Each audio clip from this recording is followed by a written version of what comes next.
A China não apenas enviou a 48ª Brigada Combinada para Dandong, mas também posicionou a 202ª Brigada Combinada e a 78ª Brigada de Artilharia em Dandong.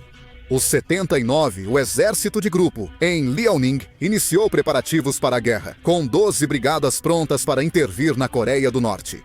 Voluntários da Mongólia Interior foram posicionados em Dandong para possível mobilização em emergências.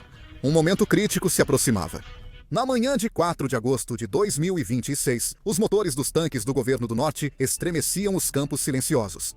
Su Jeong-ru, vice-comandante da Zona Norte, estava em pé. Ele analisou o mapa da operação militar com seriedade e afirmou que os preparativos estavam prontos. Assim que ele terminou, os olhos dos assessores e comandantes atrás dele brilharam. O ambiente no posto de comando ficou tenso, e os oficiais já tinham em mãos o plano para avançar rumo a Pyongyang. O vice-comandante Su Jeong-ru cerrou o punho e gritou olhando além do campo de batalha. O objetivo é só um: recuperar para a China o mar perdido há 150 anos. As palavras seguintes foram realmente chocantes. Ordenou-se que todas as tropas chinesas avançassem rapidamente para Pyongyang. O alto comando militar da Coreia do Sul, prevendo que as tropas chinesas invadiriam em breve a Coreia do Norte, ficou extremamente preocupado.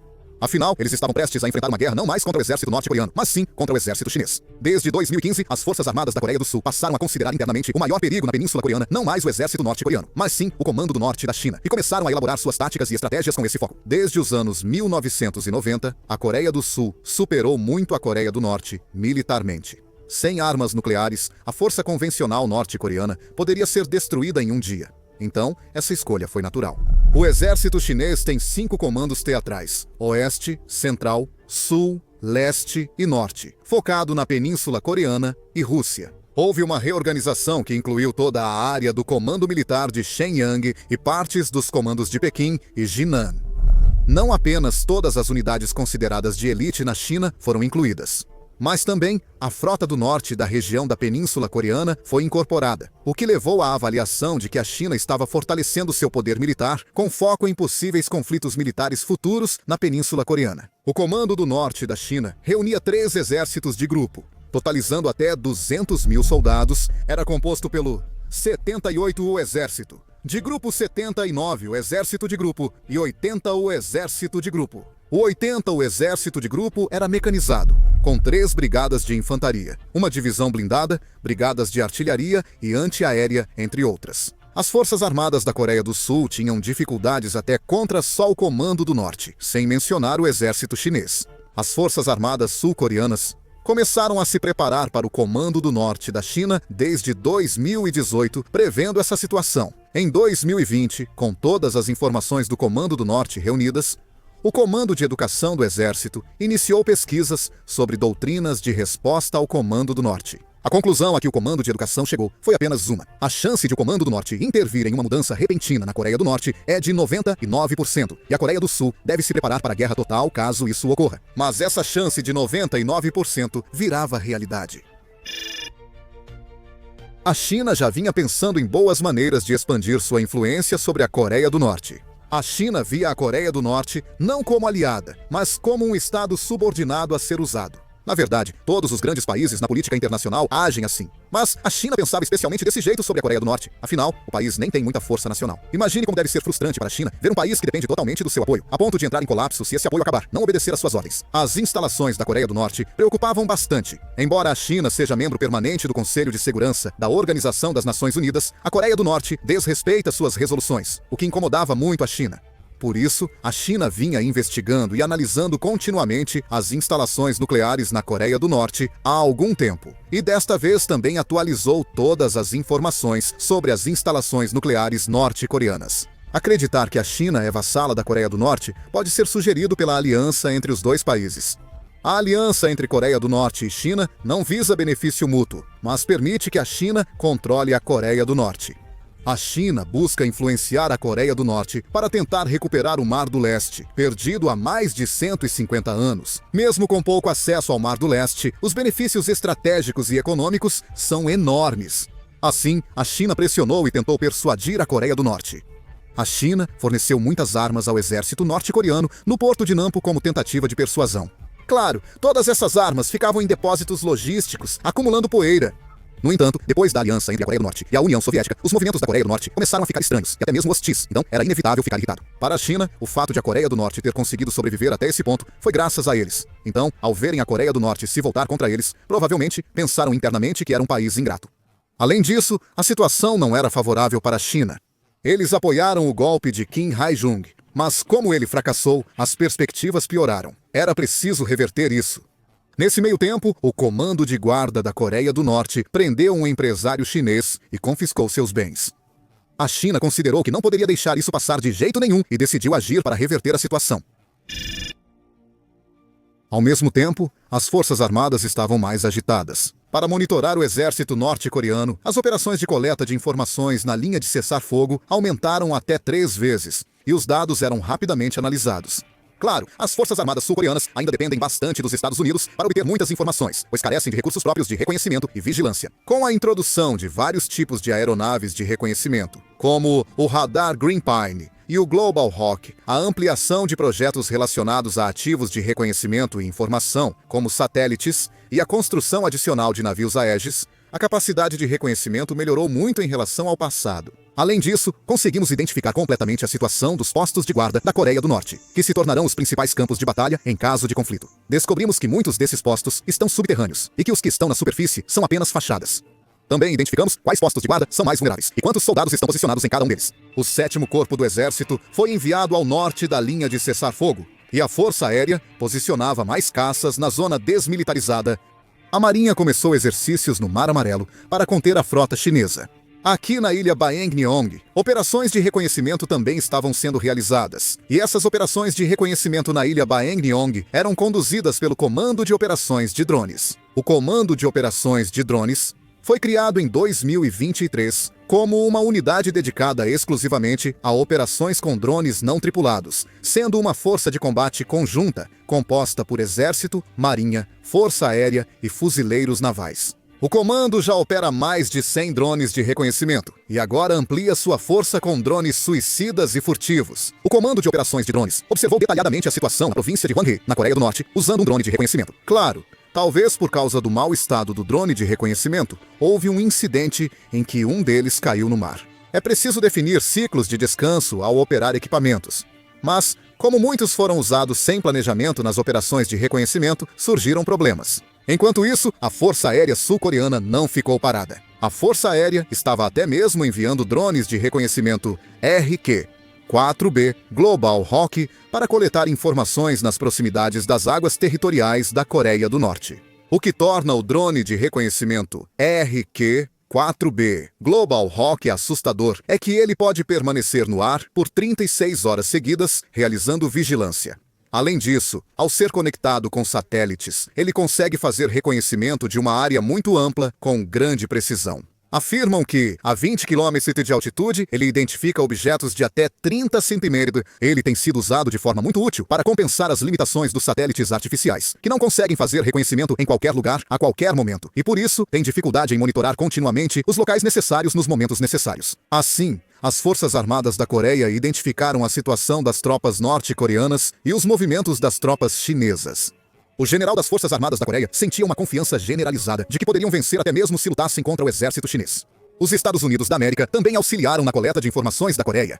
O avião americano RC-135, 5 Rivet Joint, decolou de Kadena, Okinawa, no Japão, e fez missões de reconhecimento em Gyeonggi-do e Gangwon-do, Coreia. No mesmo período, o avião americano RC-135S Cobra Ball, especializado em rastreamento de mísseis, decolou do mesmo local que o RC-135, 5 Rivet Joint, entrou no Mar do Leste e fez voos de reconhecimento. O Cobra Ball, devido ao longo tempo de voo de reconhecimento, também recebeu reabastecimento em voo de um KC-135 sobre a região de Kyushu, no Japão. O Cobra Ball é uma aeronave de reconhecimento especial, com apenas 3 no mundo. Usa sensores infravermelhos para detectar lançamentos de mísseis à distância e rastrear sua trajetória e ponto de queda. Há também o navio Howard 5 da Marinha dos Estados Unidos da América, equipado com radar avançado para rastrear mísseis balísticos. Lorenzen saiu de Yokosuka, passou pelo Estreito de Tsushima e operou no Mar do Leste. Autoridades militares da Coreia do Sul e Estados Unidos da América agiam rapidamente. No entanto, ao contrário dessa confiança das Forças Armadas, a situação interna do país estava piorando cada vez mais. Devido a ataques cibernéticos de origem desconhecida, algumas instalações institucionais estavam ficando paralisadas.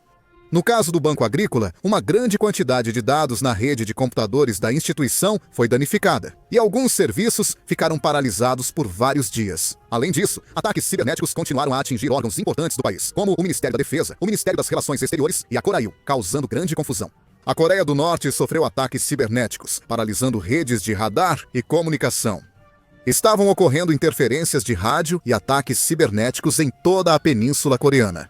O sistema financeiro nacional parou parcialmente, suspendendo transações bancárias, e as principais redes de comunicação foram interrompidas ou atrasadas.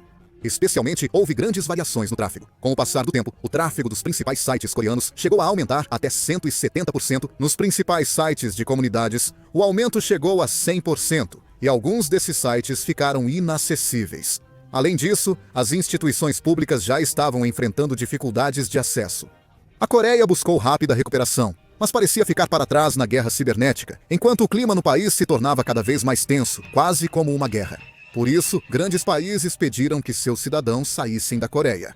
O Reino Unido declarou que, devido à crise militar na Península Coreana e à alta possibilidade de situações imprevisíveis, está pedindo que os cidadãos britânicos deixem a Coreia do Sul enquanto ainda houver opções comerciais disponíveis. O Departamento de Estado dos Estados Unidos da América ainda não emitiu ordem de evacuação, mas estava prestes a anunciar a retirada. O Ministério das Relações Exteriores da Coreia do Sul tentou convencer autoridades estrangeiras de que não haveria guerra e pediu que não evacuassem, mas não teve sucesso. O Ministério das Relações Exteriores da China alertou para a alta chance de crise militar na Coreia do Sul e pediu evacuação, trazendo alguns turistas de volta. Aeroportos de Incheon e Gimpo lotaram com estrangeiros tentando sair da Coreia do Sul. Por causa disso, naturalmente, o mercado de ações da Coreia do Sul continuou a cair. No entanto, os sul-coreanos viam essa situação com indiferença, pensando que não era a primeira vez que a Coreia do Norte fazia isso. Mas, claramente, era diferente das vezes anteriores. Principalmente porque a atitude da China estava estranha. Na embaixada da China, fumaça subia todos os dias. E foi observado que documentos confidenciais e computadores estavam sendo destruídos e queimados. Com a embaixada chinesa agindo assim, a Coreia do Sul ficou ainda mais apreensiva. A Coreia do Sul exigia a abertura de uma linha direta com os Estados Unidos o mais rápido possível, tentando transmitir suas demandas antes de qualquer um. No entanto, os Estados Unidos continuavam adiando a abertura da linha direta como se estivessem em algum tipo de feriado. Eles questionavam: por que abrir linha direta se já existe embaixada? No parlamento, governo e oposição realizavam uma assembleia para discutir a situação atual. Alguns parlamentares gritavam, exigindo negociações imediatas com a China. Era um caos. Eles temiam a guerra, pois ela ia começar. Alguns deputados estavam vendendo seus bens às pressas, enquanto outros já tinham deixado a Coreia. Era realmente vergonhoso. Enquanto isso, a maioria preferiu aguardar a decisão do presidente, e o caos no parlamento começou a diminuir. Enquanto isso, o Pentágono nos Estados Unidos da América estava ocupado, pois os americanos já sabiam da intervenção do exército chinês na Coreia do Norte. A capacidade de inteligência dos Estados Unidos é a melhor do mundo. No entanto, havia discussões contínuas sobre até onde os Estados Unidos responderiam.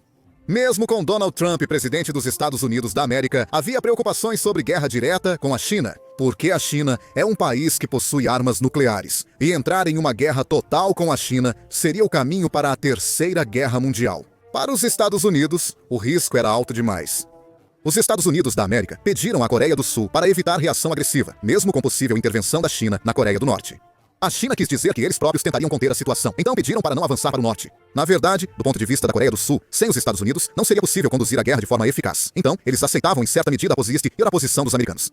Os Estados Unidos estavam realmente à beira de explodir de preocupação. Governos de vários países retiravam seus cidadãos da Coreia, e até nos Estados Unidos da América discutia-se isso. No entanto, se os americanos na Coreia realmente iniciassem uma operação de retirada, isso significaria que uma guerra estava prestes a estourar na Coreia. Assim, a confusão poderia aumentar ainda mais. Por isso, os Estados Unidos refletiram muito sobre essa operação de retirada e, no fim, decidiram não realizar a operação de retirada na situação atual.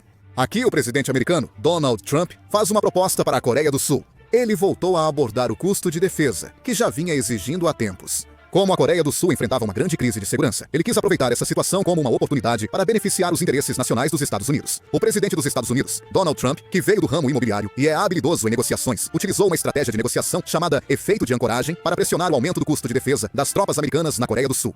O efeito de ancoragem é um fenômeno em que o valor apresentado primeiro por uma das partes se torna um ponto de referência, como uma âncora para um navio atracado, influenciando os julgamentos posteriores. Do ponto de vista da Coreia do Sul, caso as tropas americanas realmente se retirem, isso representaria uma grande ameaça à segurança. Por isso, não foi fácil recusar a posição dos Estados Unidos. No entanto, devido à situação, a Coreia do Sul estava adiando as negociações com os Estados Unidos. Afinal, não era possível simplesmente se armar com armas nucleares sem pensar. No entanto, os Estados Unidos também não são ingênuos. Então, preocupados com a possibilidade de uma guerra real, começaram a aumentar gradualmente o número de tropas americanas estacionadas no Japão para evitar um conflito. Eles também posicionaram a força de pré-posicionamento em Guam. A força de pré-posicionamento é uma unidade destinada a fornecer rapidamente grandes quantidades de armas para áreas de conflito em caso de emergência. A força de pré-posicionamento é formada por navios com suprimentos militares, sem tropas. Em conflitos, descarregam rapidamente os suprimentos, que são usados por soldados americanos que chegam de avião. A força de pré-posicionamento está em 3 locais: Atlântico, Oceano Índico e Pacífico Ocidental. A unidade do Pacífico Ocidental foi para Guam e a do Oceano Índico para a Austrália. Cada unidade possui de 4 a 6 navios, com capacidade de 40 a 60 mil toneladas cada. Cada navio leva cerca de 700 veículos militares, suficientes para equipar uma brigada de 3.000 soldados e suprimentos para um mês. A tripulação desse navio é composta por 29 civis e 8 militares. A unidade foi posicionada perto da Coreia para estar pronta para emergências. Os grupos de porta-aviões das 7ª, 3ª e 5ª Frotas dos Estados Unidos da América foram enviados ao Nordeste Asiático. A situação da Coreia não estava indo tão bem assim. A aprovação do presidente Lee Myung-hwan estava em cerca de 30% índice baixo. Mesmo com a crise econômica causada pelo aumento dos preços, o governo não conseguiu tomar medidas adequadas para lidar com a situação. Apesar das dificuldades econômicas, conflitos no partido governista e a incapacidade do presidente Yoon Seok-yeol em lidar com empresas em crise fizeram o governo parecer focado só em disputas políticas, ignorando o povo. Ao adotar postura submissa diante de Trump e não conduzir bem a diplomacia, o governo Lee Myung-hwan foi visto como fraco e incapaz, aumentando a decepção popular. Por causa disso, a taxa de aprovação do governo de Lee Myung-hwan continuava caindo. Nessa época, a aprovação do presidente Lee Myung-hwan não só não subia, como também estava na faixa dos 20% altos, caindo pouco a pouco. A sociedade sul-coreana está dividida, com pessoas se criticando e demonstrando ódio entre si. Em uma situação à beira da guerra, estava acontecendo algo em que, antes de matar o inimigo, os aliados tinham que matar uns aos outros. Nessa situação, o governo deveria ter assumido o controle e guiado a opinião pública em uma direção, mas não conseguiu fazer isso. Por causa disso, a opinião pública ficou ainda mais dividida. A China explorou isso de forma astuta, já tendo criado vários exércitos de comentaristas online. O Wuma Hodeng, exército de comentaristas da China, manipulava opiniões em portais globais e frequentemente dividia a opinião pública desses países. Na verdade, a Coreia também foi alvo disso. Segundo o Instituto de Ciências Sociais Quantitativas da Universidade de Harvard, nos Estados Unidos da América, o Wuma Hodeng tem mais de 4 milhões de membros. Eles foram apelidados de guardiões online do presidente chinês Xi Jinping. Eram usados para propaganda política ou para bloquear notícias negativas sobre seu país. Surgiram recentemente grupos voluntários de comentaristas chamados Jilganyo. A Agência Nacional de Inteligência monitorava de perto as ações dos grupos Wuma Hodeng. Segundo a Agência Nacional de Inteligência, comentaristas chineses têm usado comunidades online coreanas para promover a supremacia chinesa e incentivar conflitos de gênero, políticos e regionais. Agências de publicidade chinesas fingiram ser empresas de mídia coreanas e manipularam a opinião pública na Coreia. Só essas empresas já somavam 216. Esses grupos chineses, conhecidos como Wuma Hodeng, começaram a realizar uma grande manipulação da opinião pública contra a Coreia e os Estados Unidos. Uma equipe de 10 pessoas do Wuma Hodeng criou 5.000 contas falsas no Facebook e Instagram, fingindo ser coreanos e americanos interessados em política para influenciar a opinião pública na Coreia e Estados Unidos da América. O que torna esses grupos astutos é que eles também postavam sobre moda, animais de estimação e outros assuntos para aparecer em contas comuns. Como mais de 4 milhões passaram a manipular a opinião pública, ao mesmo tempo, os conflitos políticos na Coreia e nos Estados Unidos da América aumentaram, dividindo ainda mais a opinião nacional. Por isso, começou a surgir gradualmente uma opinião de que, mesmo que a China interviesse na Península Coreana, as Forças Armadas da Coreia deveriam ficar paradas. Para a Coreia, essa opinião pública já era uma grande ameaça e mostrava a fraqueza dos países democráticos. O poder não estava concentrado apenas em uma minoria, mas sim nas mãos do povo. Então, não era possível ignorar a opinião pública. Por isso, muitos achavam que a Coreia entraria em guerra com a China, mas houve um resultado inesperado no Conselho de Estado. Embora o presidente Lee Myung-man tivesse uma imagem bastante negativa, ele era alguém que fazia o que precisava ser feito quando era necessário. Esse sempre foi o estilo político dele até então. Ele já foi chamado de bulldozer, mas isso foi ignorado pelas pessoas. Após a divulgação dessas informações pela mídia, a opinião pública começou a se unir e concluiu que não era possível ficar parado diante da situação. O sentimento anti-China cresceu, levando também ao surgimento de sentimentos anti-triplos. Apesar do cenário político confuso na Coreia, a firmeza do presidente Lee Myung-han aumentou sua popularidade. Apesar de opiniões contrárias no gabinete, a determinação do presidente fez todos apoiarem a decisão. No parlamento, apresentaram rapidamente uma resolução apoiando o presidente Lee Myung-han. Apesar de críticas da oposição, isso não impediu. A China se surpreendeu e intensificou a manipulação da opinião pública. Chamaram o presidente de alguém que levava o povo à morte, mas isso não afetou Lee Myung-han. Curiosamente, o apelido Presidente Surdo, antes uma crítica a Lee Myung-han, tornou-se uma vantagem nesse caso. Apesar do aumento, a aprovação do governo subiu só 3 a 4% e não alcançou 30%. Enquanto isso, o funeral de Kim Jong-un, que foi realizado na Coreia do Norte, chegou ao fim. Nessa situação, o general Kwak Chang-sik ganhava poder ao se aproximar dos aliados de Kim Hye-jung. E assim que o funeral terminou, a Península Coreana mergulhou em um caos, pois tropas chinesas começaram a aparecer na ponte ferroviária do rio Amnok e na nova ponte ferroviária do rio Amnok. O 8º Corpo do Norte estava estacionado ali, e uma de suas brigadas defendia Sinuiju por ser uma região importante. O 8º Corpo do Norte se surpreendeu com a chegada repentina das tropas chinesas na ponte ferroviária do rio Amnok. Alguns soldados norte-coreanos foram à ponte ferroviária relatar o ocorrido aos superiores. O 8º Corpo do Norte, ao ouvir essa notícia, ordenou o envio de tropas para o posto avançado e emitiu ordens para aumentar o número de sentinelas. Com a ordem apressada, soldados norte-coreanos montaram barricadas na ponte ferroviária e se prepararam para o que viria. Mas, se pessoas que mal comeram criam obstáculos, quão eficazes seriam? Aquela ordem já era tardia. O exército chinês queria cruzar rápido a ponte ferroviária sobre o rio Yalu. Enquanto o exército norte-coreano enviava tropas, o exército chinês recebeu uma ordem de atravessar o rio por rádio. A China invadiu a Coreia do Norte.